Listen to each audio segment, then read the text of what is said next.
सेबीने mutual fund नियम बदललेत. आता डॉक्टरांना औषधाचं नाव स्पष्टपणे लिहावं लागणार आहे. सौदी अरेबियाने परदेशी कामगारांना करमुक्त केलं. मुंबई लोकलमध्ये मोठा बदल केलाय. शक्तीपीठ महामार्गाच्या 280 किलोमीटर लांबीच्या संरेखनात बदल केलाय.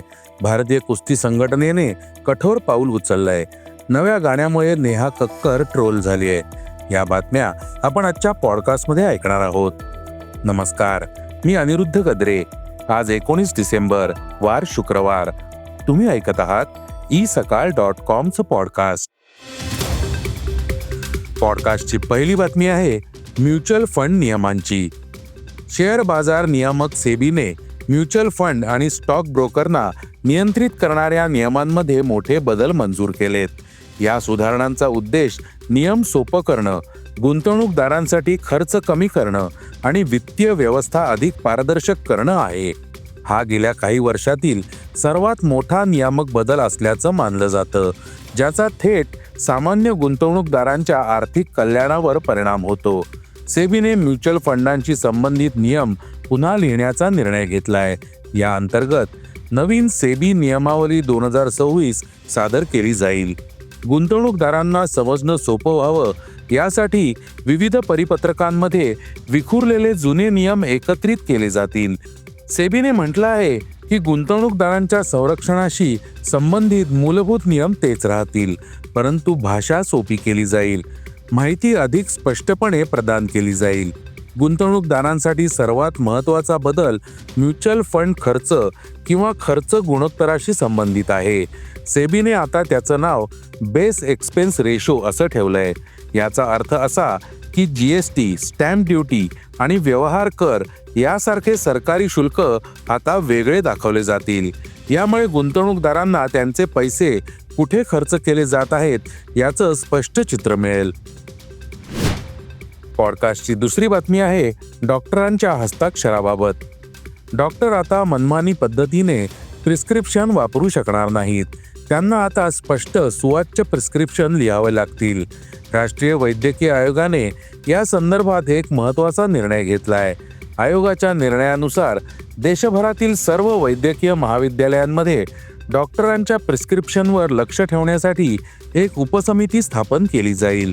याचा अर्थ असा की डॉक्टरांना आता स्पष्ट आणि सुवाच्य प्रिस्क्रिप्शन लिहावे लागतील. आयोगाचा असा विश्वास आहे की अस्पष्ट प्रिस्क्रिप्शनमुळे चुकीची औषधं, विलंबित उपचार आणि जीवघेण्या परिस्थिती निर्माण होतात, ज्या आता सहन केल्या जाणार नाहीत. NMCने वैद्यकीय महाविद्यालयांना डॉक्टरांच्या प्रिस्क्रिप्शनवर लक्ष ठेवण्यासाठी ड्रग्ज अँड थेरप्युटिक्स कमिटी अंतर्गत एक विशेष उपसमिती स्थापन करण्याचे आदेश दिलेत.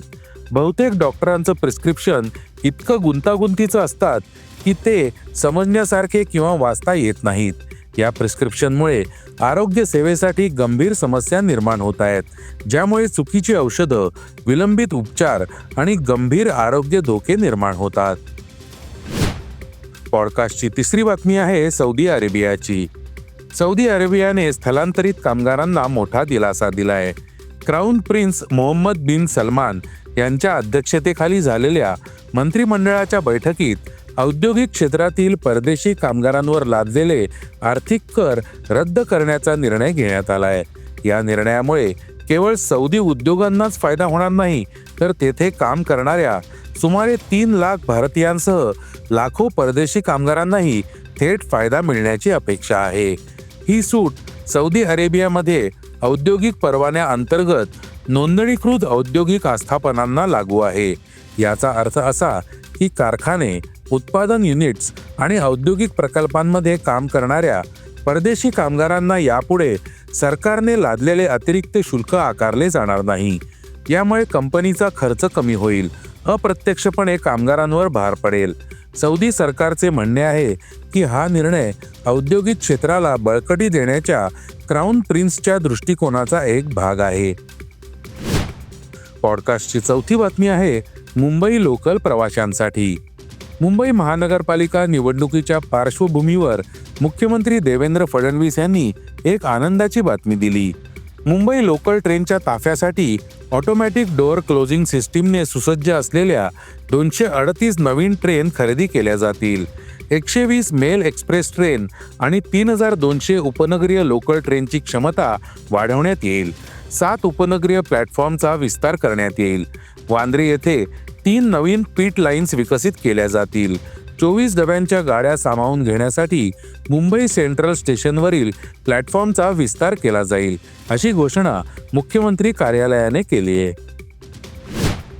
पॉडकास्टची 5वी बातमी आहे शक्तीपीठ महामार्गाची. नागपूर ते गोवा असा शक्तीपीठ महामार्ग MSRDC बांधणार आहे. सांगली, कोल्हापूर आणि सिंधुदुर्ग येथील स्थानिकांनी महामार्गाला तीव्र विरोध केला आहे. या विरोधाच्या पार्श्वभूमीवर राज्य सरकारच्या निर्देशानुसार MSRDCने शक्तीपीठ महामार्गाच्या संरेखनात महत्त्वपूर्ण बदल केलेत. प्रस्तावित 803 किलोमीटरपैकी अंदाजे 280 किलोमीटर संरेखनात बदल करण्यात आला आहे. सुधारित संरेखनानुसार महामार्ग आता 803 किलोमीटरवरून 840 किलोमीटरपर्यंत वाढवण्यात आला आहे. हा महाराष्ट्रातील आतापर्यंतचा सर्वात लांब महामार्ग असेल. पॉडकास्टची 6वी बातमी आहे क्रीडा क्षेत्रातून. भारतीय कुस्ती संघटनेकडून कडक पाऊल उचलण्यात आलंय. याच पार्श्वभूमीवर नव्या निवड प्रक्रिया धोरणाला हिरवा कंदील दाखवण्यात आलाय. खेळाडूंची राष्ट्रीय शिबिरामध्ये उपस्थिती बंधनकारक करण्यात आली आहे. त्यानंतर राष्ट्रीय निवडीसाठी त्यांना पात्र ठरता येणार आहे. तसंच खेळाडूंच्या स्वतंत्र सरावालाही चाप लावण्यात आलाय. ऑलिम्पिक कोटा मिळवणाऱ्या खेळाडूंना निवड चाचणीतील एका सामन्यात खेळणं अनिवार्य असणार आहे. पॉडकास्टची शेवटची बातमी आहे गायिका नेहा कक्करची. गायिका नेहा कक्करची सतत नव्या गाण्यांमुळे वेगळीच क्रेज निर्माण झाली आहे. अलीकडेच तिचं नवीन गाणं लॉलीपॉप कँडी शॉप प्रदर्शित झालंय. या गाण्याने अल्पावधीतच सोशल मीडियावर मोठ्या प्रमाणात लक्ष वेधून घेतलंय. गाण्यात नेहासोबत तिचा भाऊ टोनी कक्करही दिसत असून या गाण्याचं प्रोडक्शनही त्यानेच केलंय. मात्र गाण्याच्या लोकप्रियतेसोबतच त्यावर प्रेक्षकांच्या नकारात्मक प्रतिक्रियाही उमटताना दिसतायत. काही प्रेक्षकांनी गाण्यातील शब्दरचना आणि नृत्य शैलीवर नाराजी व्यक्त केली आहे. सोशल मीडियावर त्याबाबत चर्चा सुरू आहे. काही नेटकऱ्यांनी गाण्याच्या सादरीकरणावर टीका करत ते भारतीय संस्कृतीशी सुसंगत नसल्याचं मत मांडलंय. याशिवाय गाण्यातील दृश्य रचना आणि स्टायलिंग बाबतही विविध प्रतिक्रिया येत आहेत. हे होतं isakal.comचं पॉडकास्ट, अर्थात सकाळचं पॉडकास्ट. उद्या पुन्हा भेटूयात. हे पॉडकास्ट तुम्हाला कसं वाटलं जरूर कळवा. त्याला रेटिंग द्या आणि इतरांना रेकमेंड करा. धन्यवाद. Script and research by Vrushal Karmarkar.